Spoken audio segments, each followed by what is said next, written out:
Bom dia, irmãos. Graça e paz do nosso Deus esteja sobre você, que está aí nos ouvindo nesta manhã de domingo. Que Deus possa abençoar o seu coração com a palavra que Ele tem para nós nessa manhã. Eu queria convidar você a juntos orarmos ao nosso Deus, pedindo a Ele esta bênção, esta instrução, pois só Ele pode dar. Eu tenho sempre dito isso. Se não for o Espírito do Senhor, de nada resolve a gente tentar expor, explicar a Escritura, as pessoas não vão entender.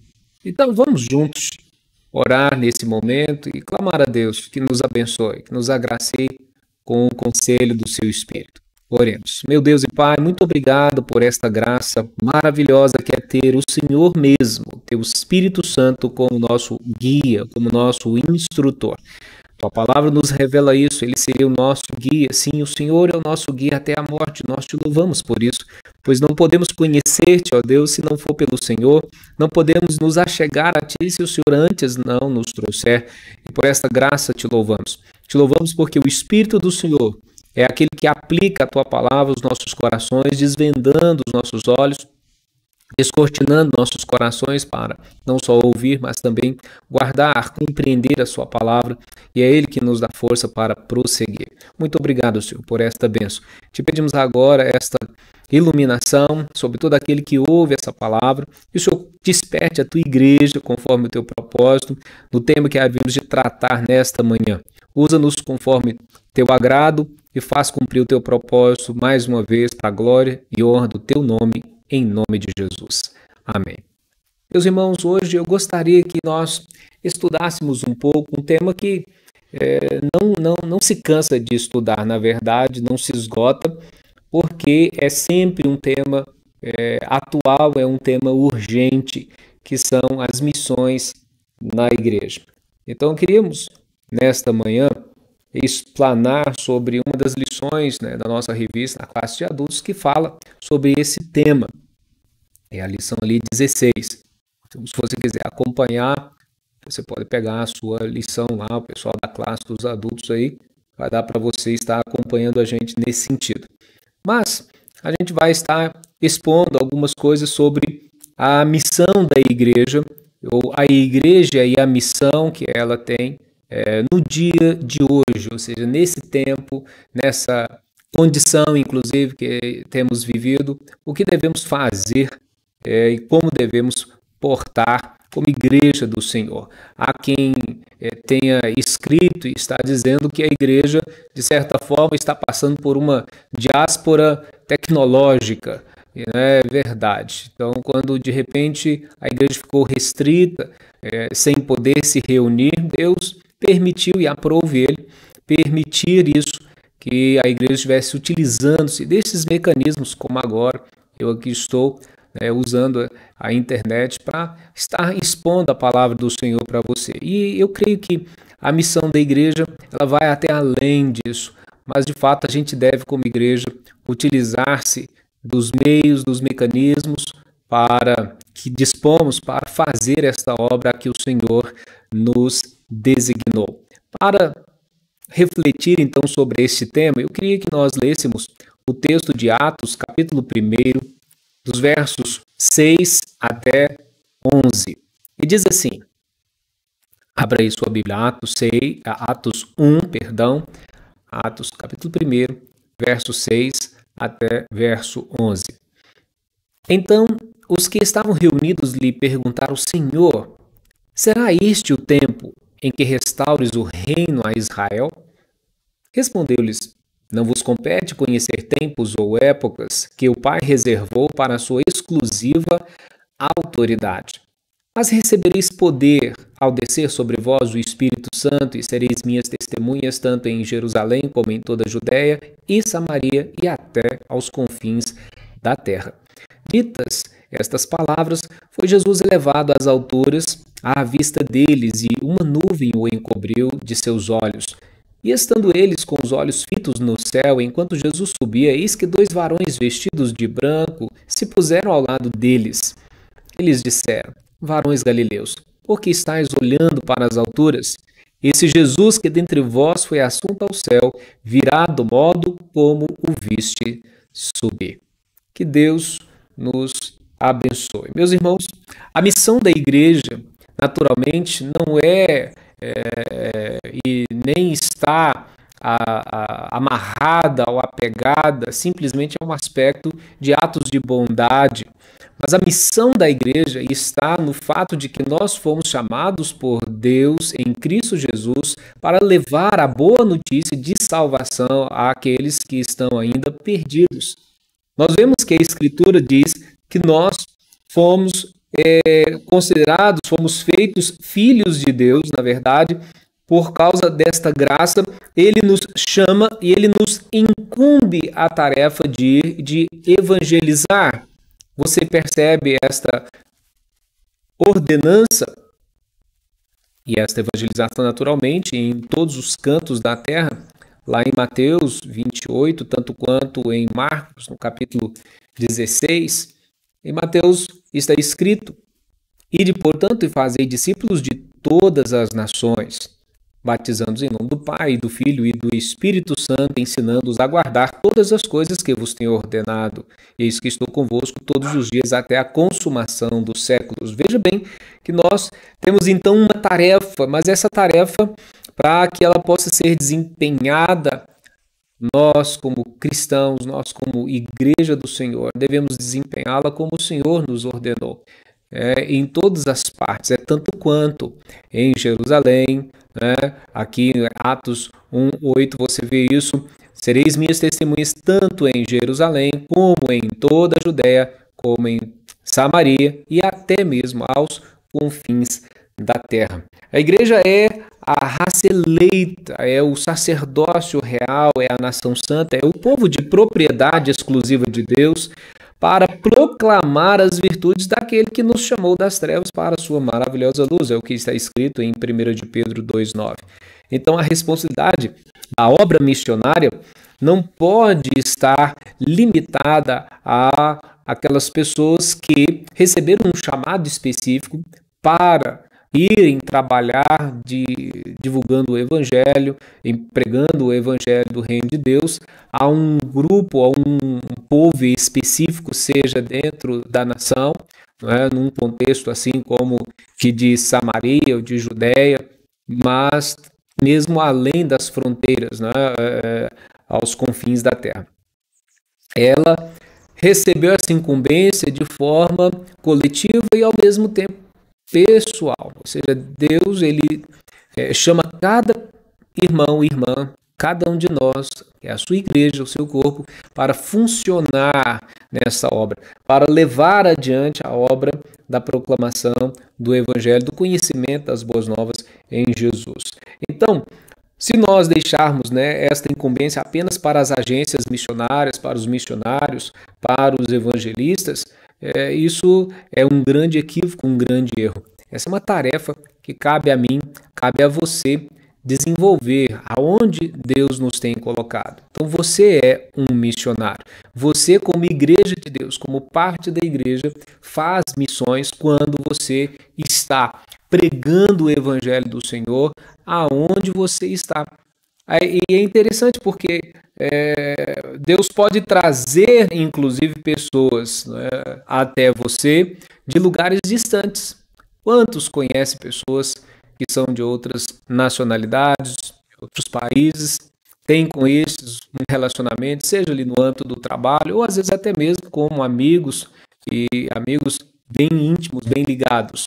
Então você precisa aproveitar toda e qualquer oportunidade para considerar as coisas que vamos tratar aqui nesta manhã e entender que você é o canal de proclamação que Deus poderá usar e há de usar para levar a mensagem de redenção às pessoas que estão ao seu redor. Nem sempre nós vamos ter oportunidade de, sendo um missionário, um evangelista, pregar o evangelho para o ciclo de amizade que pertence a você, a menos que a gente esteja caminhando juntos, não é? É por isso que é muito natural a gente dizer isso, que você há de desenvolver esse papel quando, em plena obediência à ordenança do Senhor, você desenvolver o papel de testemunha. Então, aonde você está trabalhando, aonde você está estudando, no meio da sua casa, da sua parentela, no meio dos seus amigos, você desenvolve papel de testemunha, você abre a boca, não tema, confie no Senhor, ore a Deus, peça para Ele te usar sempre, abra a boca para falar do Evangelho, para falar do amor de Deus em Cristo Jesus e peça ao Espírito que convença as pessoas que estão ao seu redor, né, do pecado, da justiça, do juízo. Peça que o Senhor converta vidas, corações que estão ligados a você de alguma forma. Às vezes, aquela pessoa que você tanto ama, tanto gosta, e de repente ele ainda está sem o conhecimento dessa verdade. Você não pode deixar isso para esses irmãos que têm um preparo melhor desenvolver esse papel. Ele cabe a você. Você pode fazê-lo na dependência do Senhor, porque o próprio Cristo diz: sem mim nada podeis fazer. E aqui o Senhor, em Mateus 28, diz que estaria conosco. Esta é uma graça maravilhosa, é uma certeza de que quando fazemos a obra do Senhor, não fazemos por nós mesmos, não temos poder para isso, mas o seu Santo Espírito que Ele nos deu, Ele realiza essa obra em nós e através de nós.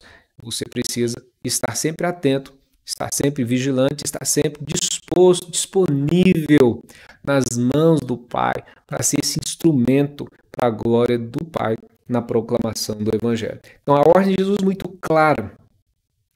Muitos sofrem em campos missionários, muitos passam situações difíceis, principalmente em lugares onde o Evangelho é duramente perseguido ainda, como que proibido, não é bem desejado e quisto, mas ainda assim há ali a presença dos servos de Deus, e mesmo debaixo dessas situações adversas, eles estão ali dispostos para pregar o Evangelho. Então, não justifica eu e você que não temos esta situação, essa condição sobre nós, ficarmos de boca calada e não fazermos a nossa parte. Devemos fazer cada um de nós, a sua parte. Ok? Por isso, nós precisamos ter essa consciência. Temos uma grande responsabilidade no aspecto das missões, ou seja, no aspecto de ser igreja e desenvolver o papel missionário da igreja, que é o papel de revelar, de proclamar a mensagem do Evangelho de Cristo às pessoas, todos os povos, todas as nações. Ok? Então, será que missão é algo que surgiu apenas no Novo Testamento? Então, nós vamos mostrar rapidamente que não. Então, você tem, por exemplo, em Gênesis, no capítulo 6, um fundamento ali de missões no Velho Testamento, o próprio Noé, que foi usado por Deus como um pregoeiro, como um anunciador de um grande juízo que Deus traria sobre a terra. E, naturalmente, se as pessoas estivessem ali ouvindo aquela mensagem que Noé estava transmitindo, dizendo que o Senhor haveria de destruir a terra com águas de dilúvio, se elas considerassem suas vidas nesse sentido, pensassem, dando ouvidos à mensagem que estava sendo proclamada, elas poderiam talvez ter se arrependido. E quem sabe, na arca não estaria apenas a família de Noé. Mas a gente percebe que mesmo ali ele funcionou como profeta do Senhor, como um pregoeiro, como alguém que falava ali da mensagem da parte de Deus. Aquelas pessoas ao redor dele não deram ouvidos à mensagem de Deus que Noé estava ali pregando, Noé estava falando. Então, nós percebemos isso, uma realidade nos nossos dias. Muitos têm ouvido o Evangelho, mas não dão ouvidos à verdade. Naturalmente, permanecem endurecidos, cegos, porque esta graça, evidentemente, é dada àqueles a quem o Pai chama de forma eficaz. A gente tem visto isso. Mas Noé é chamado de pregador da justiça, lá na epístola de 2 de Pedro, no capítulo 2, no verso 5. Então ele desenvolveu esse papel de pregador da mensagem divina. Veja bem o que diz este texto aqui, ó. E não poupou o mundo antigo, mas preservou a Noé, pregador da justiça, e mais 7 pessoas quando fez vir o dilúvio sobre o mundo de ímpios. Então nós precisamos entender isso. A passagem logo em sequência seria de Gênesis 12, 3, em que o Senhor promete a Abraão, quando Deus está chamando o servo dele, Abraão, dizendo para ele sair da terra, da parentela dele, de Ur dos Caldeus, e ir para uma terra que Deus mostraria, que Deus daria a ele como possessão. E Deus faz com ele uma aliança ali, tem uma referência às missões de forma diretiva ou direta. Você tem a palavra de Deus dizendo que Deus abençoaria Abraão. Deus ia abençoar Abraão de tal forma que todas as famílias da terra seriam abençoadas. Está escrito lá em Gênesis 12, 3. Abençoarei os que te abençoarem e amaldiçoarei os que te amaldiçoarem. Em ti serão benditas todas as famílias da terra. Aí você me pergunta, como e por quê? Porque Deus, quando está chamando Abraão, promete fazer de Abraão um grande povo, que seria posteriormente o povo judeu, o povo israelita, dos 12 filhos de Jacó, filho de Isaac, filho de Abraão. Então os patriarcas receberam essa promessa, guardaram essa promessa, obedeceram a Deus, viveram assim pela fé e, embora os olhos deles não viram a grande nação que de fato Israel se tornou, mas Deus cumpriu sua promessa e a Bíblia vai mostrar isso ao curso de toda a história. Trouxe de Israel uma descendência e um descendente. Essa promessa, na verdade, é bem anterior, porque ela é feita em Gênesis 3,15, quando o Senhor diz que daria um descendente que haveria de esmagar a cabeça da serpente.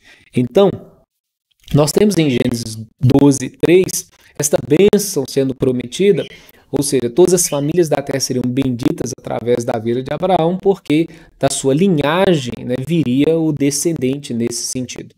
Lá no Novo Testamento nós percebemos isso com clareza quando a gente vê que nasceu Jesus.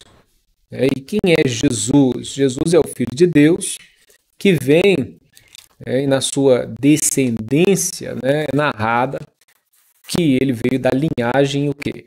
De Judá, da linhagem de Israel, certo?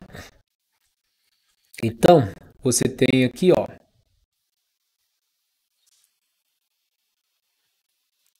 que Jesus nasceu de Maria, que era esposa de José. E aí sim você vai vendo a descendência sendo narrada aqui e distribuídas em 14 gerações, conforme o verso 17, de Abraão até Davi, de Davi até o exílio mais 14, e do exílio até a Babilônia, até Cristo mais 14. Não há, naturalmente, nenhuma relação assim específica, por que 14, isso, alguns ficam tentando descobrir um sentido para isso, mas isso não é o mais importante dessa passagem. O mais importante é você perceber o cumprimento profético. Então, quando você lê o capítulo 1 de Mateus, na genealogia de Jesus Cristo, você vai percebendo isso. Porque o livro começa assim, o Evangelho de Mateus, livro da genealogia de Jesus Cristo, filho de Davi, filho de Abraão. Então, por que está colocando isso? Porque em Abraão foi prometido a bênção para todas as famílias da terra. E a Davi foi prometido um trono que não teria fim, um sucessor eterno. Então, não era simplesmente sucessores, haveria de vir um rei que reinaria eternamente, é Jesus. Ok? Então, vamos seguindo aqui. Nos Salmos, nós vemos também muitas referências às missões. Então, você tem uma mensagem rica no livro dos Salmos em relação à palavra da proclamação aos povos. Você tem, por exemplo, o Salmo 96, 3, que diz: anunciar entre as nações sua glória, entre todos os povos as suas maravilhas. Você tem isso no Salmo 67, versículo 18, o Salmo 49, no versículo 49, 57, 9 e 117, 1. Então, são passagens que nos levam a essa realidade de que devemos proclamar, fazer conhecido de todos os povos as maravilhas do Senhor, os seus feitos, o seu poder e, mais do que isso, a sua obra redentora. Ou seja, de Gênesis a Apocalipse, a palavra do Senhor vai dar, né, uma ênfase tremenda, é o fio de ouro de toda a Bíblia, que é a revelação messiânica. Então, a mensagem do Evangelho no Velho Testamento apontava para Jesus e agora Jesus vem, inaugura este reino, a sua igreja, né, e ao ser assunto aos céus, nós vimos, ele designou os seus discípulos para continuar essa obra. Então, Jesus continua sendo central nas Escrituras e no aspecto redentivo, porque sem ele não há redentor. Ele é o redentor. Ok? Vamos lá. Então, a mensagem não só dos patriarcas, não só, né, do salmista, mas também toda a boa parte da revelação profética, você vai ver também Deus trazendo e preservando esse povo para trazer este conhecimento que era a revelação do Messias, a revelação do seu grande dia, o dia do Senhor. Então, os profetas anunciaram a vinda de Jesus. Então, você vê isso em Isaías 9:1, né? O menino nos nasceu, né? Um filho se nos deu, lá diz Isaías capítulo 9. E no verso 1, você vê aqui Isaías narrando o seguinte, olha só.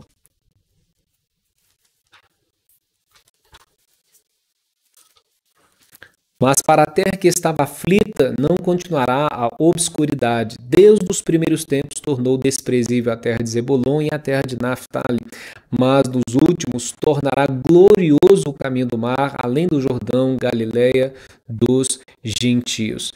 E aí você vê porque isso está escrito, vai novamente ser repetido lá no Velho Testamento. Vai dizendo, o povo que andava em trevas viu grande luz, aos que viviam na região da sombra da morte, resplandeceu-lhes a luz. Jesus vem exatamente desse lugar, né, pregando o evangelho. Ele nasce em Belém, né, de Judá, e dali, por causa daquela perseguição, Deus conduz, né, o seu filho, né, através dos pais, ali no caso José e Maria, para o Egito, e de lá, 2 anos depois, chama o Senhor novamente e ele vai habitar na região da Galileia, que é exatamente esse local. É onde Deus, por Cristo, né, está iniciando a pregação do Evangelho. Então você tem isso aqui, você tem também Isaías 42:6, Isaías 49:6, você tem o texto de Malaquias 4, 1-3, onde você está percebendo, né, Deus trazendo a sua palavra, né, sobre o Messias e naturalmente ele vai cumprir esta palavra. Né? Em Malaquias fala, né, por exemplo, pois eis que vem o dia e arde como fornalha, todos os soberbos e todos os que cometem, aliás, perversidade, serão como restolho, o dia que vem os abrasará, diz o Senhor dos Exércitos, de sorte que não lhes deixará nem raiz nem ramo. Mas para vós outros, que temeis o meu nome, nascerá o sol da justiça. Trazendo salvação nas suas asas, saireis e saltareis como bezerros soltos da estrebaria. Pisareis os perversos, porque se farão cinzas debaixo das plantas de vossos pés, naquele dia que prepararei, diz o Senhor dos Exércitos. E ele segue dizendo, no verso 5, eis que eu vos enviarei o profeta Elias, antes que venha o grande e terrível dia do Senhor. Ele converterá o coração dos pais aos filhos e o coração dos filhos a seus pais, para que eu não venha e fira a terra com maldição. Então você percebe aqui, né, essa realidade em Malaquias, onde ele está dizendo que vai mandar o precursor. E por que ele vai mandar o precursor? Por causa do Messias. Então ele vai preparar o caminho, está lá registrado em Isaías, e você tem também em Miqueias, no capítulo 4, o chamamento dos gentios, que bate também com Isaías 2, né? E aí você tem a passagem onde Deus está dizendo que muitas nações e dirão: vinde, subamos ao monte do Senhor, à casa do Deus de Jacó, para que nos ensine os seus caminhos e andemos pelas suas veredas, porque de Sião procederá a lei e a palavra do Senhor de Jerusalém. Então o Senhor vai trazer, né, o seu escolhido. E a passagem segue, né, dizendo assim, ó: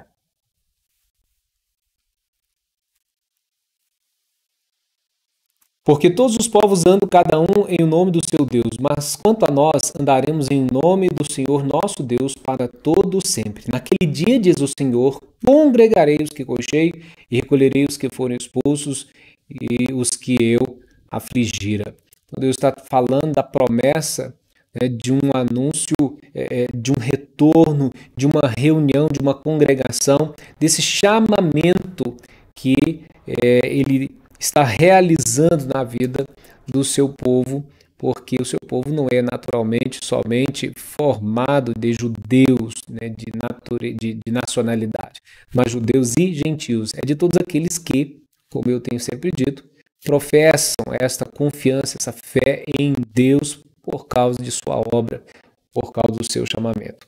E aí a gente segue mostrando o papel do Espírito de Deus na nossa vida para desenvolver, né, esse aspecto missionário na vida da igreja. Você percebeu aqui, ó, quando nós lemos o primeiro texto, em Atos, no capítulo 1, que o Senhor Jesus havia dito para eles, os discípulos: olha, permanecei, né, na cidade, ou seja, em Jerusalém, até que do alto sejais revestidos de poder.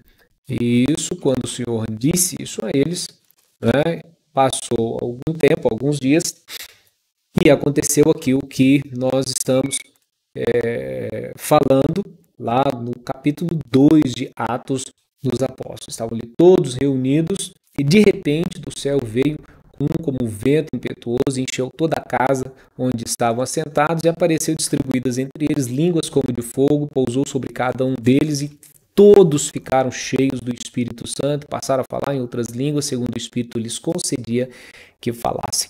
Então isso foi a inauguração ali, né? O recebimento do Espírito da promessa, o Espírito Santo de Deus, que conduz, que leva a igreja para realizar a obra do Senhor. É Ele que capacita, é Ele que dá os dons, é Ele quem nos usa, dá a palavra, é Ele quem convence o pecador do pecado, da justiça, do juízo. Então, sem Ele, nós não podemos fazer missões. Por isso, o Senhor derramou seu Espírito. O Espírito está ligado à obra missionária, né? Então, Ele que capacita cada servo a ser um missionário, a ser um pregador, né? A ser um anunciador de boas novas. O Espírito de Deus, Ele nos encoraja. A Bíblia diz: nós temos recebido o espírito de poder, de amor e de moderação, não o espírito de covardia, de timidez, de medo, né? O Espírito de Deus, ele não só capacitou os discípulos naquele tempo, mas capacita-os até hoje. É nosso Deus trabalhando através da sua igreja e na sua igreja.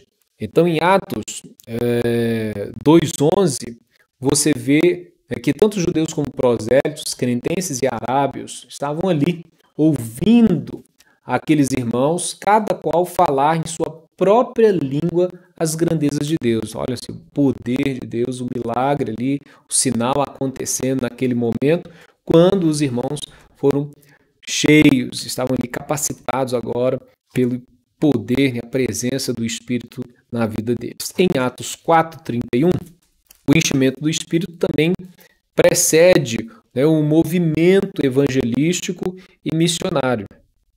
Olha só o que está escrito. Tendo eles orado, tremeu o lugar onde estavam reunidos, todos ficaram cheios do Espírito Santo e com intrepidez anunciavam a palavra de Deus. Percebeu aqui que o Espírito Santo está sempre atuando através da vida da igreja. Então a igreja, quando faz essa obra, ela não faz porque ela é, né,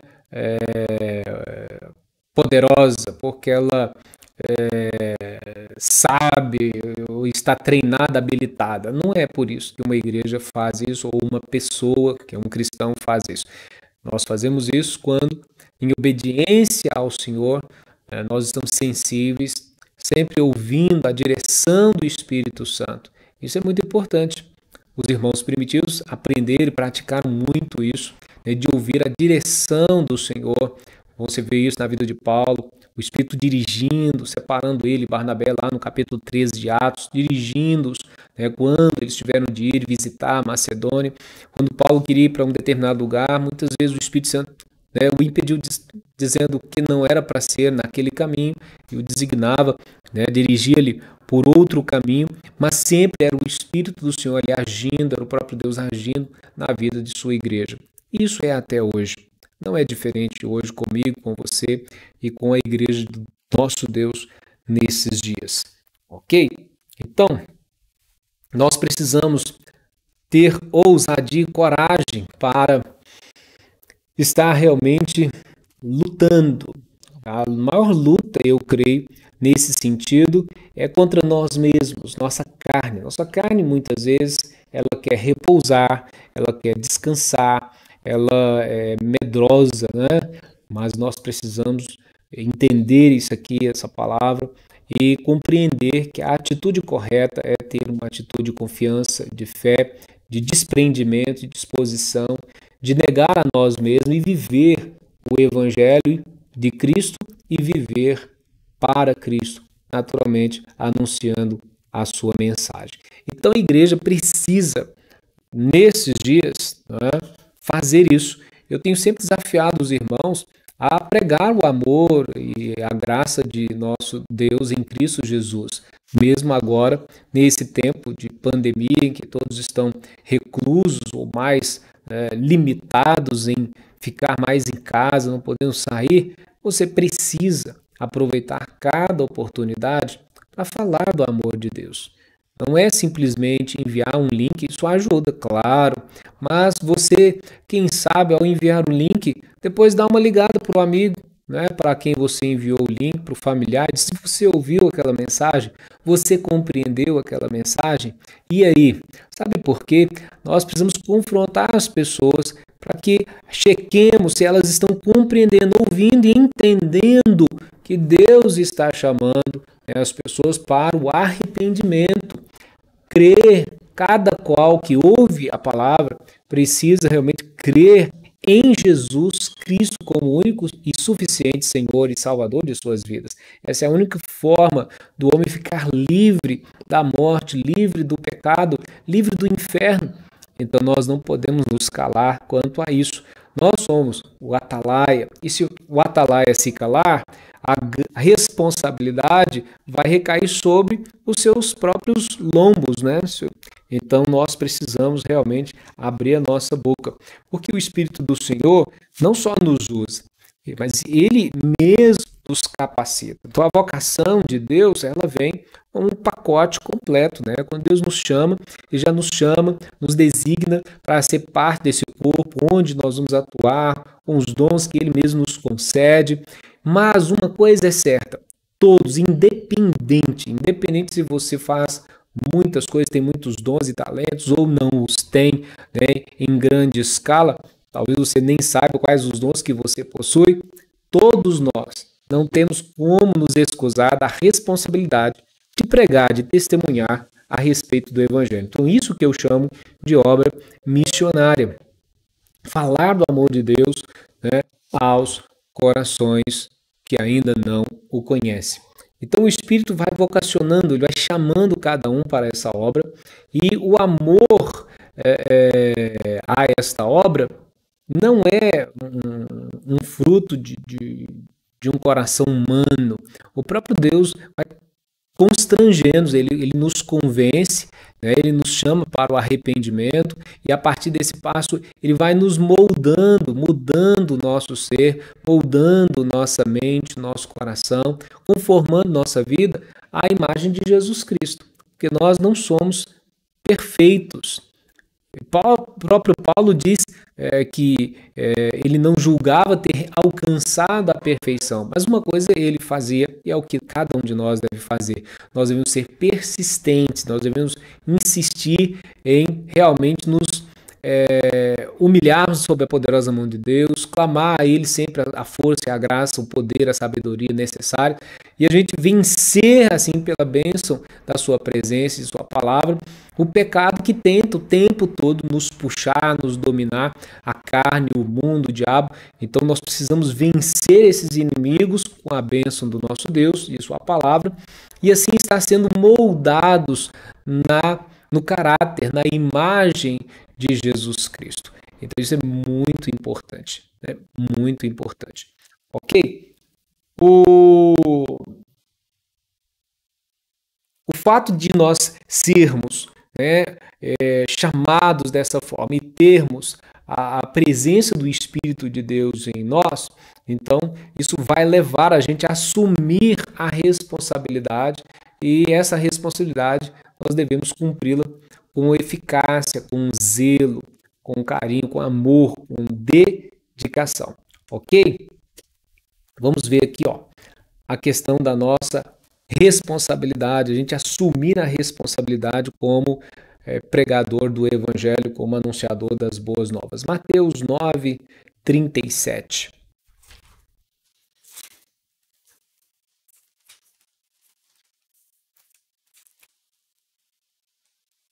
Então se dirigiu a seus discípulos e disse: Senhor Jesus. Ele falou: a seara, na verdade, é grande, mas os trabalhadores são poucos. A ideia é: rogai, pois, ao Senhor da seara que mande os trabalhadores para a sua seara. A igreja, ela é a dispenseira deste evangelho, dessa boa nova. Ela tem a responsabilidade de anunciar a todo o mundo. Então nós precisamos, contudo, lembrar que para fazer missões do ponto de vista regional ou geográfico, não é? Nós vamos assumir uma visão diferente, um comprometimento diferente, para que a gente possa não só fazer, como também cooperar, auxiliar nesta realização, nessa obra. Então, a primeira coisa, 1 de João 3, versículo 16 a 18, mostra que nós devemos ter um amor profundo pelas pessoas, né, pelo próximo. Por quê? Porque o nosso próximo pode estar perecendo sem a graça do Senhor. Então, lá em 1 de João 3, 16 a 18, está escrito assim, ó. João 3, aqui. Nisto conhecemos o amor que Cristo deu a sua vida por nós, e devemos dar a nossa vida pelos irmãos. Ora, verso 17. Aquele que possui recursos deste mundo e vir a seu irmão padecer necessidade, fechar-lhe seu coração, como pode permanecer nele o amor de Deus? Filhinhos, não amemos de palavra, nem de língua, mas de fato e de verdade. Então, aqui nós temos, né, um primeiro requisito para a gente cumprir a nossa responsabilidade. É realmente nós exercitarmos o amor. O amor é um dom que o Senhor nos concede e a gente precisa estar cheio do amor, não só divino, mas também nos encher de amor pelas pessoas no sentido de vê-las como alvo da graça do Senhor. E, então, anunciar a elas a mensagem de salvação. Por isso o Senhor nos enviou a todos os povos. Então nós vamos amar as pessoas de todos os lugares, em todas as situações, né? Não importa a sua nacionalidade, não importa a sua condição financeira, não importa a sua condição moral. Quando nós olhamos para o homem, devemos olhar com um olhar de amor, de misericórdia, como Deus olha para cada um de nós. Ele olha e vê, né, um ser que carece, que precisa, que tem uma necessidade absoluta e extrema de ser resgatado. Então, nossa condição é terrível, de pecador, de morto, separado, de condenado à morte eterna, ao inferno. E só Jesus Cristo pode nos tirar dessa situação. Só Ele pode nos libertar, nos livrar. E como isso acontece? Quando Deus nos ordena pregar o seu evangelho e Ele, por sua graça, chama de forma eficaz aqueles que Ele quer, assim, trazer para ser seu povo, para pertencer a Ele para sempre. Outra coisa que vai fazer parte, né, desse compromisso, desse comprometimento para a gente assumir a nossa responsabilidade, não é só ter amor, mas de acordo com o Salmo 126, versículos 5 e 6, vai exigir de nós empenho, vai exigir de nós um esforço. Sabe, irmãos? Tem muita coisa que a gente compreende dessa forma, né? As coisas não vão acontecer, por exemplo, você precisa construir a sua casa. A casa não vai ficar pronta se você não tiver um empenho, um esforço. Se você não sabe fazer, como eu não sei fazer muita coisa, a gente vai ter que gastar um pouco mais e pagar alguém que sabe. Mas é assim que as coisas vão sendo feitas. Então, há necessidade de um esforço, de um empenho, de um investimento de nossa parte para que aquilo aconteça. Quando a gente sabe fazer, a gente mesmo faz. Então, precisa pôr a mão na massa. Deu para entender isso? Então, a Bíblia diz lá, ó, no Salmo 126, verso 4 e 5. Restaura, Senhor, a nossa sorte como as torrentes do Negueb. Os que com lágrimas semeiam, com júbilo ceifarão. Quem sai andando e chorando enquanto semeia, voltará com júbilo, trazendo os seus feixes. Então isso mostra a dinâmica do empenho. Quando a gente vai plantar uma horta, naturalmente nós plantamos na expectativa, na esperança de que aquelas sementinhas vão nos dar uma grande alegria, uma grande colheita. Eu lembro uma vez que a gente, na nossa casa, Mateus e o Lucas eram pequenos e a gente plantou alguns pezinhos de tomate, né? E nós colhemos muito tomate daqueles tomateiros. Não eram mais do que 10 tomateiros, talvez menos, acho que uns 8 pezinhos de tomate apenas. Mas nós colhemos mais de 200 tomatinhos bem grandes, bonitos, aqueles tomates maçã desses tomateiros. E eu não imaginava que ele ia produzir tanto.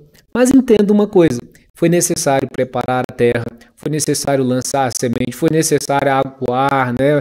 Eu lembro do Lucas ajudando a molhar, a regar as plantas. A gente tem foto dele no meio do tomateiro lá, ele quase nem aparecendo no meio do tomateiro.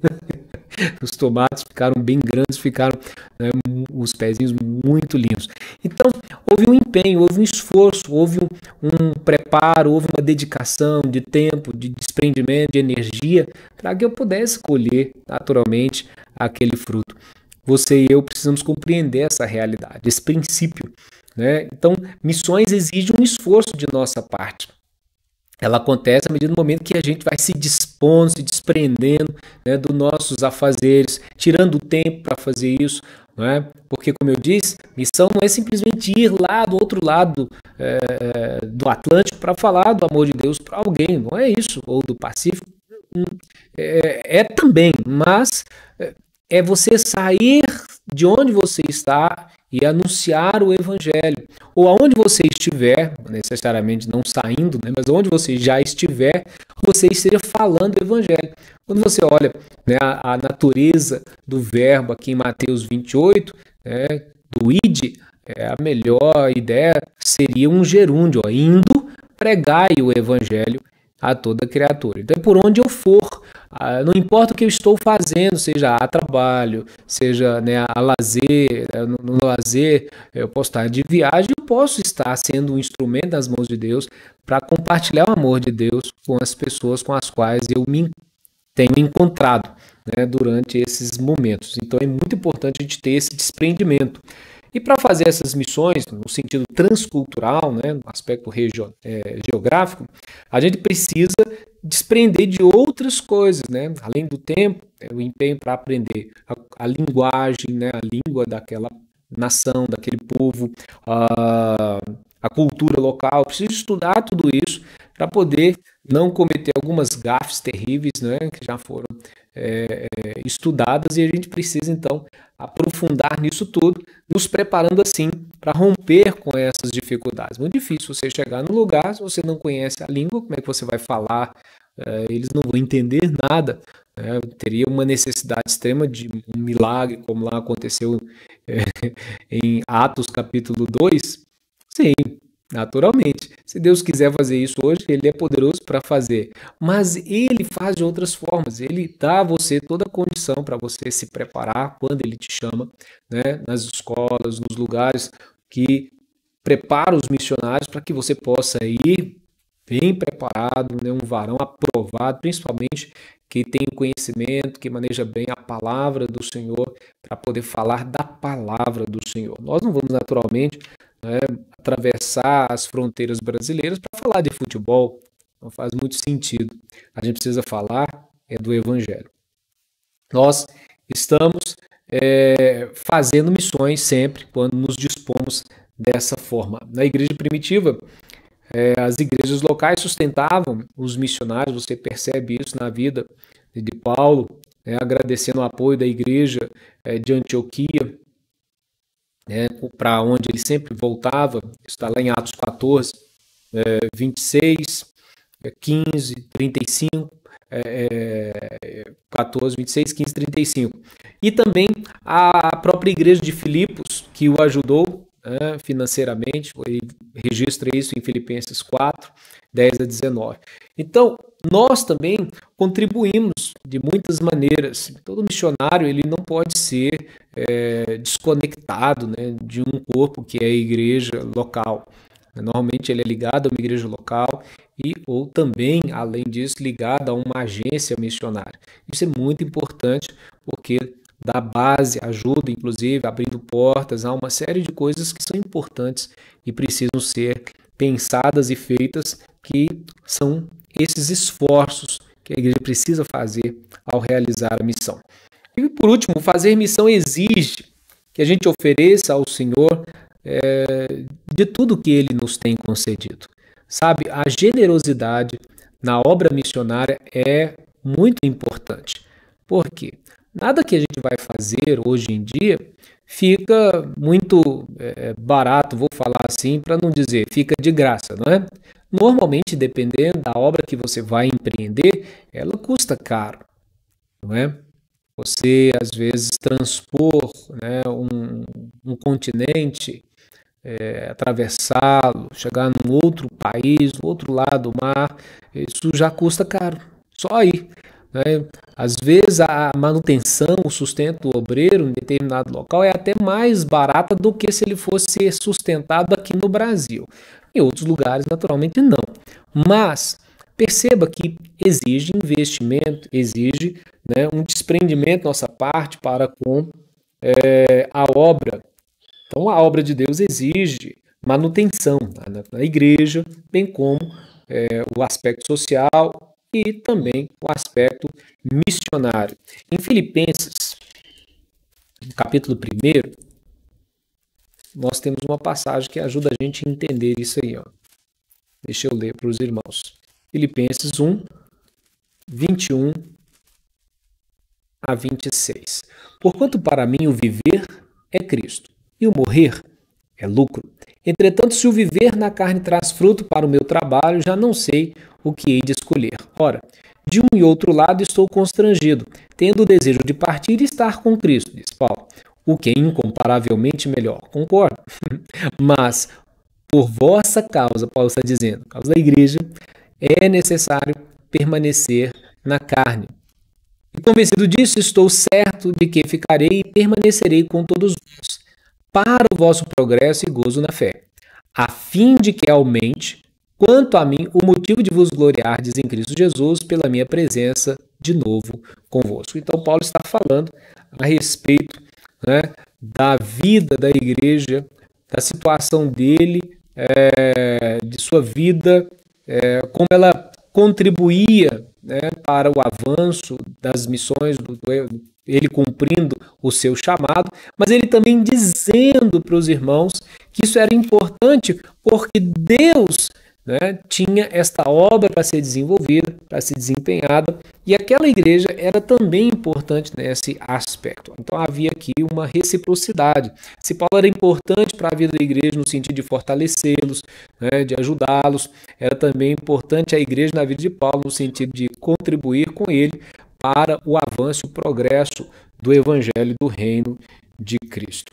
Então, quando nós entregamos ao Senhor, né, a nossa vida, a gente faz uma renúncia do nosso eu. Naturalmente, a gente começa a entender, quando o Senhor nos chama, que nós não pertencemos a nós mesmos, nós pertencemos a Ele. E tudo que somos e tudo que temos pertence a Ele. Todas as coisas pertencem ao Senhor. Nós só podemos ter se Ele nos conceder. Então, a renúncia, lá em Lucas 14, 33, né, é um requisito na vida do discípulo. Então, por que estou falando isso? Porque é importante a gente amar a Deus acima de tudo. Se nós não amarmos a Deus acima de tudo, é possível que alguns de nós tenham dificuldade em amar a sua obra, em ofertar a sua obra, em sustentar pessoas, em ajudar pessoas a falar do amor de Deus, ou mesmo ela própria se desprender, se dispor, abrir mão, às vezes até de uma carreira para servir o Senhor. Então isso ocorre, isso acontece, mas cada um Deus chama de forma eficaz, lhe convence e ele prepara todas as coisas para que a obra dele permaneça. Ele vai usar a mim, naturalmente, vai usar você para sustentar a sua obra. É por isso que nós contribuímos de forma voluntária, mas também de forma consciente, para que haja mantimento na casa do Senhor. Nós trazemos os dízimos, as ofertas, através desse empenho, através desta atitude, nós também contribuímos para a obra missionária. Então, nossa igreja faz isso. Então, você, quando faz isso, também, aliás, até mesmo a parte do coletivo, de forma individual, você está contribuindo de forma consciente, se assim Deus tem te chamado, tem te dado essa condição, você tenha essa consciência que você está cooperando, está contribuindo para o avanço das missões. Mas nunca isso exime a gente de falar do amor de Deus. O fato de eu contribuir não me dá a condição, a possibilidade de ficar calado. Do tipo assim, eu já contribuo com a obra missionária, então eu não preciso falar de Jesus. Não, isso aí é um engano, é um equívoco. Você não deve fazer isso de forma alguma. Entenda e saiba, se você está contribuindo, é uma grande dádiva, uma grande bênção que Deus tem dado a você, porque a própria Bíblia diz, é melhor dar do que receber. Então isso é muito bom, poder ofertar. Mas entenda que o fato de a gente contribuir com a igreja, com as missões, com missionários, com agências, isso não tira de nós a responsabilidade de pessoalmente falar de Jesus. Quem sabe até mesmo se dispor, ir aos campos, são ideias, ajudar um missionário de forma mais pontual, mais específica, alguém que você conheça. Se Deus tiver dar a você esse encargo, essa bênção, então faça com alegria, faça com dedicação e amor essa obra. Todo o momento e o movimento histórico da vida da igreja foi acompanhado pela história de missões. A igreja cresceu e desenvolveu no mundo, desde a igreja primitiva, através da ação missionária. Então não existiria, por exemplo, igreja brasileira sem os missionários que vieram para cá, que deram literalmente as suas vidas. Ashbel Greenstein, por exemplo, que veio e implantou a igreja presbiteriana aqui no Brasil, vindo dos Estados Unidos, ele viveu a partir da sua disposição em vir para o Brasil apenas 8 anos e fez muitas obras aqui na sua dedicação, deixou um grande legado pela graça do nosso Deus. E é isso que Deus quer fazer com cada homem e mulher que se dispõe na vida pessoal para Ele, e Deus vai usar cada um de nós da forma como Ele quer usar cada um de nós, mas talvez você não vá para um país distante, mas Deus vai fazer de você um instrumento para alcançar aquele amigo, alcançar aquele vizinho, alcançar aquele parente. Às vezes uma pessoa que você ainda não conhece, Deus vai usar você como uma testemunha, como um proclamador, como aquele que traz a boa notícia do Evangelho, e o Espírito Santo do Senhor, que traz esse conserto, que traz esse convencimento ao pecador, vai estar agindo segundo ele assim quiser. Então entenda isso, a importância de você se dispor, se desprender, cooperar, participar. Então é momento de definir isso na nossa vida de forma bem clara, ordenar isso na nossa vida. Se você não está não estava entendendo essa responsabilidade pessoal, então entenda a partir de agora, pratique, né, essa responsabilidade, não se exclua, não tem como a gente se eximir disso, viu, meu irmão? Não dá. Não é? O Senhor chamou a mim, mas chamou a você, cada um de nós, servos e servos dele, para fazer essa obra. Vão, preguem o Evangelho, é o que ele disse. E em nossa igreja, né, que o Senhor possa continuar despertando todos nós em sua vocação específica, como ele já tem feito com muitos. Louvado seja o nome de Deus. Eu sou fruto dessas vocações, né, desses chamamentos de Deus aí na igreja do Flamengo. Deus tem chamado outros e nós louvamos a Deus por isso.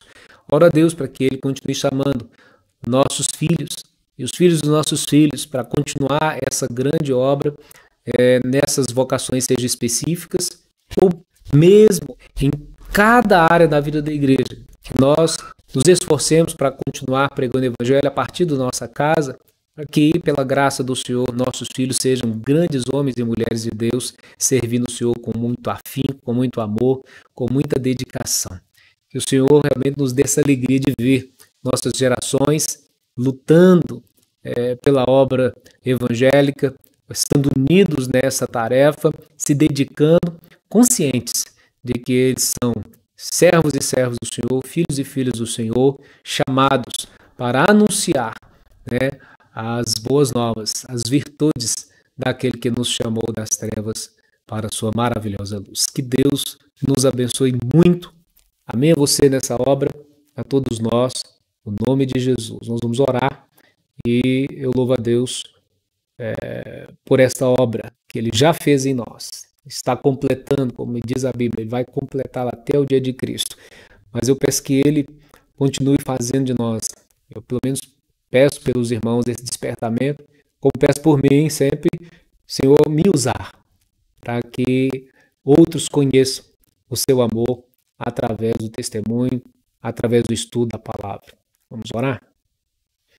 Meu Deus e Pai, pedimos-te nessa hora que o Senhor abençoe minha vida, para ser realmente esse arauto, esse proclamador de boa nova, um anunciador, um testemunho vivo e vívido da tua graça, aonde a quem o Senhor me enviar.